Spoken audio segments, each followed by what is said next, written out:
Ladies and gentlemen, boys and girls, children of all ages, welcome back to another episode of Pop Culture Junkies. Does the Black Adam movie change the hierarchy of power in the DC universe? Let's find out.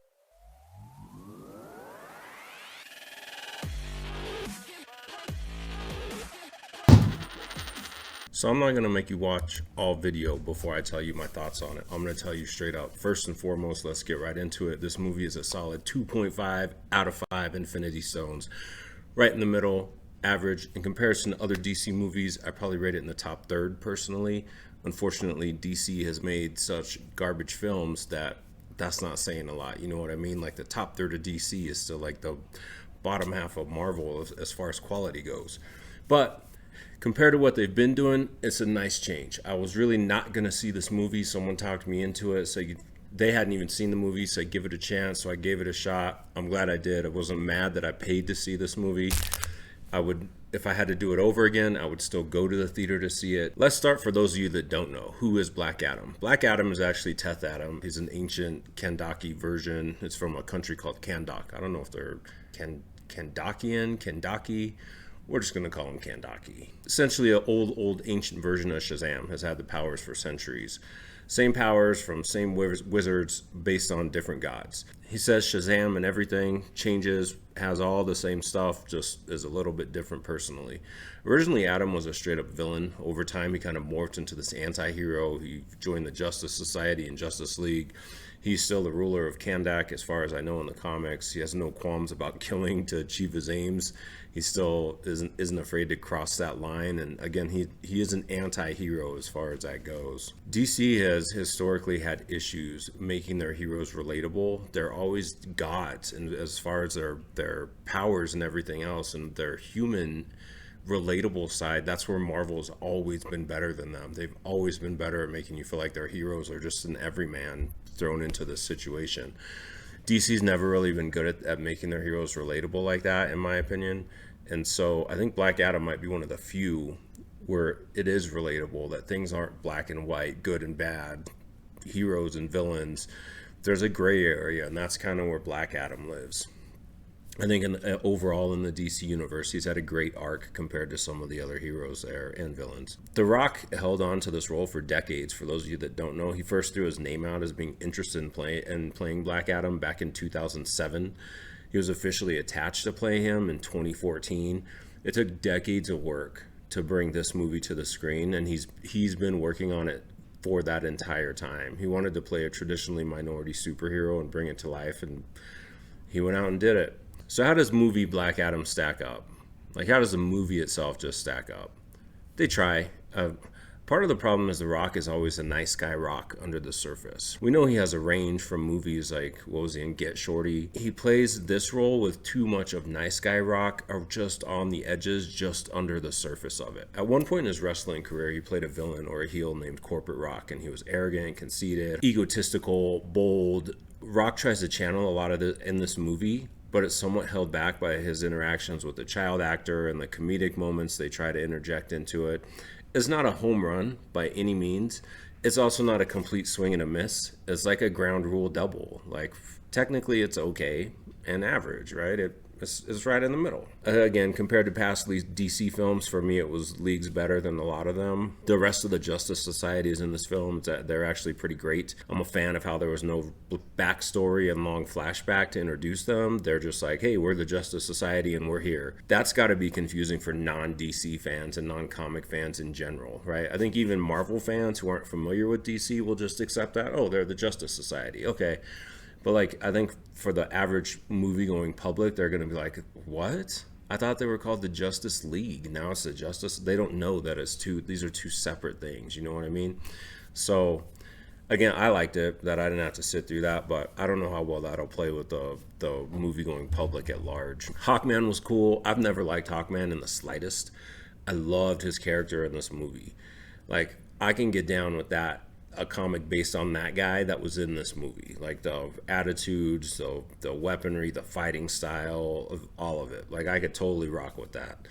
I've never wanted to be to read a single anything with Hawkman ever, and now I'm actually kind of interested in the character. Dr. Fate had a hard path. He's so similar to Doctor Strange that he's going to draw those inevitable comparisons, right? Seeing him don the helmet and being a full-on Dr. Fate, though, was pretty spectacular, man. Atom Smasher and Cyclone were enjoyable. The dynamics and interactions between the younger and older generations of heroes were done really well, I think. And kind of acknowledging that like there's this TikTok generation of heroes, and then you have these guys like Dr. Fate who are around. He like flashes back to like World War II or something at one point. And it's great that they kind of acknowledge that there's this generational gap. So the movie itself, let's just I'll run through it here. There's kind of spoilery, so if you don't want anything spoiled, I gave you my rating. I gave you my thoughts about it. If you don't want anything spoiled, tune out now. But if you want to hear more about the movie, keep on watching. So the movie itself, it starts with a flashback tale of a Kandaki hero who thwarted an evil king. Then the hero disappeared, and is sort of the magic crown that the evil king had created. Modern day Kahndaq is now occupied by Intergang. Intergang in the comics is a criminal organization who is supplied by Darkseid. And if you remember, this could be a nice continuation of the Justice League movie where we actually got to see Darkseid. Anyhow, Intergang controls Kahndaq, and they're looking to mine all this magical rare element only found in Kahndaq, known as Eternium. For those of you listening right now, yes, it sounds a whole lot like Black Panther and Vibranium. I'm sure that I think that's going to be a pitfall for this movie, because I think Black Panther comes out in like 2 weeks, and I think it's going to be a much better film, and people are going to look back on Black Adam with a poorer view of it when they compare the two of these so close with so many similar elements, which is unfortunate. But so a modern day Kandaki archaeologist, she finds this crown that disappeared back in the day, right? As she does, Intergang shows up, they find her, she awakens Black Adam. He proceeds to slaughter Intergang, and he gets injured by an Eternium projectile in the process. The archaeologist, her name's Dr. Adriana Tomaz, she takes him home. Her son there is Amon Tomaz. Black Adam recovers, begins acclimating to a world 5,000 years in the future, usually with violence. That is a staple of his character across the comic books, and it isn't done just for show in the movie to be cool and different. It is actually a part of the character of Black Adam. So then the Justice Society is called in, right? You got this raging superpower, dangerous to the world. Amanda Waller shows up, calls in the Justice Society to contain him. Amidst all this conflict, the true villain arises, and the heroes have to team up, and you can probably guess the rest of the formulaic story from there, right? They're going to team up and beat the bad guy, whatever. Post-credits, Superman shows up, and we get a teaser for an amazing confrontation. I knew about the teaser going in with Superman, and it was still worthwhile. I was still on the edge of my seat waiting for him to show up. It's just something about the Boy Scout, man. He's the biggest and best of the superheroes, of all superheroes. Like, even as a Marvel marching zombie, like, I can admit that. When you see that the Kryptonian shield show up out of the dust, and you hear that theme song, it just gives me shivers, man. So, like, for me, I knew it going in, and I knew what I was going to see, and it still had that same effect. I was still on the edge of my seat just waiting to see it. And so I really hope they're able to continue with their cinematic universe in a way. Part of it, I like how they're doing their other things with like Joker and the Batman, but that doesn't mean they still can't have a continuous universe like they've had with Superman, Man of Steel, Aquaman, Justice League, Wonder Woman, etc. Like they can do both things, and that's a good thing. Overall, is a decent flick. I'm not upset after seeing it and paying for it in theaters like I have been with DC movies in the past. It's actually why I swore off all DC movies for the foreseeable future until someone talked me into going to this one. It's certainly not a 5.5 stones like the Batman was last year, but it also isn't Justice League, which was a 1 out of 5 for me, including the Snyder Cut, and I will die on that hill and argue it with anyone. Both versions are terrible. Black Adam is formulaic, it's safe. It isn't groundbreaking. It isn't daring. Conversely, it isn't unwatchable, dreck, and garbage. Would I go to see it in the theater again? As of the level of comic book nerd that I am, yes, I probably would. Do I think the average moviegoer will?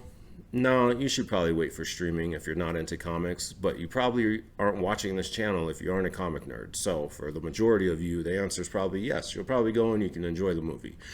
It's a good movie, man. It's an escapism. You get to get away from reality for about 2 hours, It's got decent enough pacing.